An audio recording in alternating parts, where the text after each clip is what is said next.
एक बार एक ग्वाला जो कि एक रेवड़ का चरवाहा था और नित्य मध्याह्न में अपने रेवड़ को पीपल के पेड़ के नीचे विश्राम करने के लिए लेकर आया करता था। एक दिन पीपल का पेड़ ग्वाला से बोला, यदि तुम मेरे जड़ में प्रतिदिन दूध उड़ेला करोगे तो मैं तुमको एक वरदान दूंगा। इसलिए ग्वाला उस समय से पीपल के जड़ में प्रत्येक दिन दूध उड़ेलने लगा और कुछ दिनों के उपरांत उसने वहां धरती में एक विवर देखा। इसने सोचा कि पेड़ के जड़ के फैलने के कारण जमीन में दरार पड़ रहा है, लेकिन सच्चाई यह था कि वहां एक सांप दफन था और वह दूध पीकर मोटा होते चला गया और वहां के भूमि में दरार पैदा करके एक दिन बाहर प्रकट हो गया। उसे देखकर ग्वाला भय से आक्रांत हो गया और ग्वाला ने समझा कि सांप अब निश्चित ही उसे निगल जाएगा। परंतु सांप ने कहा, डरो मत, मैं निम्नस्थ दुनिया का बंदी था और तुमने मुझ पर अनुग्रह करके मुझे यहाँ से स्वाधीन किया है। मेरी आकांक्षा है कि मैं तुम्हारे प्रति कृतज्ञता प्रकट करूं और तुमको तुम्हारे इच्छानुसार इच्छित वरदान दूं। ग्वाला ने उत्तर दिया कि सांप को ही यह चयन करना चाहिए कि वह उसे क्या देना चाहता है। तब सांप ने उसे अपने और समीप बुलाया और उसके अतिशय लंबे बालों पर एक जोर की फूंक छोड़ी और अब उसके बाल सोना के तरह चमकने लगा। और सांप ने कहा, इस बाल के कारण उसे एक पत्नी प्राप्त होगी और ग्वाला अत्यंत शक्तिशाली हो जाएगा और तुम जो कुछ बोलोगे वह घटित हो जाएगा। ग्वाला ने पूछा, कैसी चीजें घटित होगी? सांप ने उत्तर दिया, यदि तुम कहोगे कि अमुक व्यक्ति की मृत्यु हो जाएगी तो उसकी मृत्यु हो जाएगी, और यदि तुम कहोगे कि अमुक व्यक्ति जीवित हो जाए तो वह जी उठेगा। लेकिन तुम यह किसी को बिल्कुल मत बताना, यहाँ तक कि जब तुम विवाह करोगे तो अपनी पत्नी को भी मत बताना। यदि तुम ऐसा करोगे तो यह शक्ति लुप्त हो जाएगी। कुछ समय के बाद यह हुआ कि ग्वाला एक नदी में स्नान कर रहा था और स्नान करते समय उसका एक बाल टूटकर बाहर आ गया और एक माया ने उसे लेकर एक पते में लपेटकर बहते हुए पानी की धार में छोड़ दिया। नदी के नीचे की ओर एक राजकुमारी अपने सेविकाओं के साथ स्नान कर रही थी और उन्होंने एक पुड़िया को सीधे राजकुमारी की ओर बहकर जाते हुए देखा और राजकुमारी ने उसको पकड़ लिया और उसको खोल कर देखा और उसमें बाल को पाया। यह बाल सोने के जैसा चमक रहा था और जब बाल की मापी की गई तो ज्ञात हुआ कि बाल की लंबाई 12 पोरसा, पुराने जमाने का गहराई मापने का एक मानक एक पोरसा बराबर लगभग 6 फीट के बराबर है। इस प्रकार राजकुमारी ने बाल को अपने कपड़े में बांध कर रख लिया और अपने घर वापस चली गई और अपने आप को अपने कक्ष में बंद कर लिया और उसने खान पीना और बात करना भी बंद कर दिया। उसकी माँ ने उसके 2 सहचरियों को उससे पूछने के लिए भेजा कि क्या मामला है, और अंत में राजकुमारी ने कहा कि वह नहीं उठेगी और नहीं भोजन करेगी जब तक कि वे लोग उस सुनहले बाल वाले व्यक्ति को ढूंढ कर नहीं लाते हैं। यदि वह कोई पुरुष हुआ तब उसको उसका पति बनना होगा और यदि वह कोई स्त्री हुई तो उसे आकार उसके साथ उसकी सखी के तरह रहना होगा। जब राजा और रानी ने यह सुना कि एक सुनहरा बाल नदी में तैरता हुआ ऊपर से नीचे की ओर आया था, तब वे अपनी बेटी के पास गए और अपनी बेटी को कहा कि एक बार वे हरकारों को नदी के ऊपरी धारा की ओर उस सुनहले बाल वाले व्यक्ति को खोजने के लिए भेजेंगे। तब जा करके राजकुमारी आश्वस्त हुई और उठी और भात खाई। उसी दिन राजा ने हरकारों से कहा कि वे जाकर नदी के किनारे के सभी गांव में सभी ग्रामीणों से पूछकर उस सुनहले बाल वाले व्यक्ति का पता लगाएं। इस प्रकार हरकारों ने बाहर जाकर नदी के दोनों किनारों पर के गांवों में उस सुनहले बाल वाले व्यक्ति के बारे में मालूम करने का प्रयास किए, परंतु यह कोशिश निरर्थक सिद्ध हुआ और वे बिना किसी सूचना के वापस लौट आए। तब पवित्र भिक्षुनियों को सुनहले बाल वाले व्यक्ति के तलाश में भेजा गया, लेकिन वे भी विफल होकर लौट आए। तब राजकुमारी ने कहा, यदि तुम लोग उस सुनहले बाल वाले व्यक्ति को नहीं खोज सकते हो तो मैं फांसी के फंदे पर लटककर अपनी प्राण त्याग दूंगी। उसी समय एक पालतू कौआ और एक पालतू तोता जो कि जंजीर से बंधे वहीं बैठे हुए थे ने कहा, तुम लोग कभी भी उस सुनहले बाल वाले आदमी को नहीं खोज पाओगे, निश्चय ही वह घने जंगल के अंदर में रहता होगा। यदि वह गांव में रहता होता तो इन लोगों को मिल गया होता, परंतु हम लोग अकेले ही उसको खोज के निकाल लाएंगे। हमारे जंजीर को खोल दो, हम लोग उसके खोज में जाएंगे।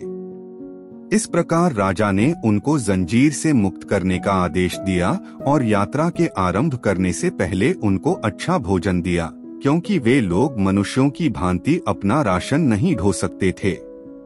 तब कौआ और तोता दोनों हवा के घोड़े पर सवार होकर नदी के ऊपर उड़ चले और काफी लंबी खोज के बाद उन्होंने सहसा ग्वाला को जंगल में पीपल के पेड़ के नीचे अपने मवेशियों के साथ आराम हुए देखा। इस प्रकार वे नीचे उतरकर पीपल के पेड़ पर बैठ गए और आपस में सलाह करने लगे कि कैसे ग्वाला को फुसलाकर यहाँ से ले जाया जाए। तोता ने कहा उसे जानवरों के नजदीक जाने में डर लग रहा है और इसलिए तोता ने प्रस्ताव दिया कि पेड़ के नीचे जहाँ ग्वाला की छड़ी और चादर के पास उसकी बांसुरी पड़ी हुई है, कौआ नीचे उड़कर वहाँ जाए और वहाँ से ग्वाला का बांसुरी को उठा लाए।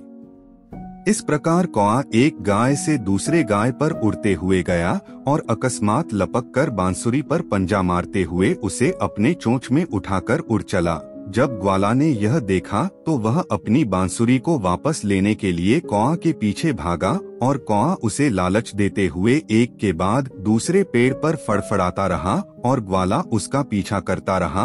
और जब कौआ थक गया तब तोता ने कौआ से बांसुरी को ले लिया और इस प्रकार दोनों ग्वाला को राजा के शहर में ले आए और वे दोनों उड़कर राजमहल में जा पहुँचे और ग्वाला भी पीछा करता हुआ वहाँ चला गया और वे दोनों उड़कर उस कक्ष में प्रवेश कर गए जिस कक्ष में राजकुमारी थी और वहां उन्होंने बांसुरी को राजकुमारी के हाथ में गिरा दिया। ग्वाला भी पीछा करता हुआ वहां कक्ष में चला गया और तब कक्ष का दरवाजा बंद हो गया।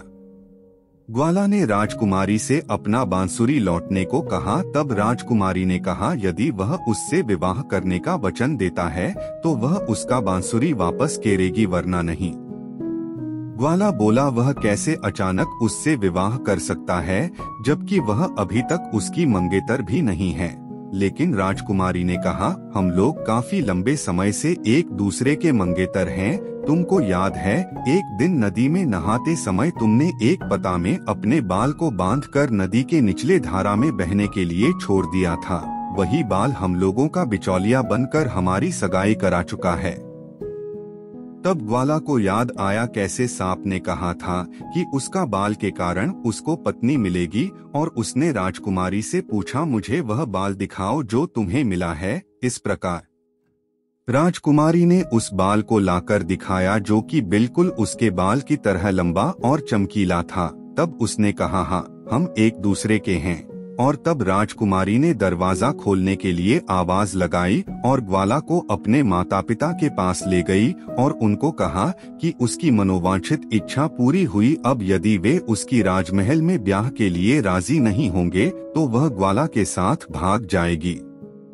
इस प्रकार पाणिग्रहण का दिन निश्चित किया गया और निमंत्रण पत्र बांटे गए और यह परिणय संपन्न हुआ। ग्वाला शीघ्र ही अपनी दुल्हन के अनुराग में खो गया और अपने मवेशी जिसे कि उसने जंगल में बिना किसी के देखभाल में छोड़ आया था उसे भूल गया।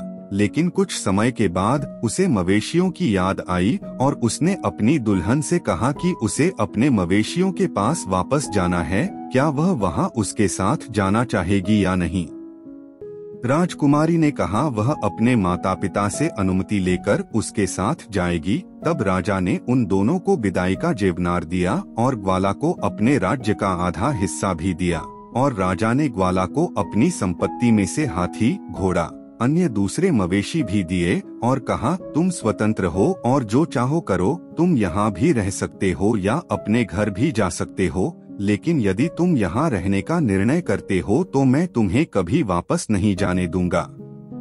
ग्वाला ने विचार किया और कहा वह अपने श्वशुर के साथ रहना पसंद करेगा, लेकिन उसे किसी भी प्रकार से अपने मवेशियों को जिसे उसने अकेले जंगल में बिना किसी के देखभाल के छोड़ आया था वहां जंगल में जाकर यह देखा कि सभी मवेशियों की मृत्यु हो चुकी है।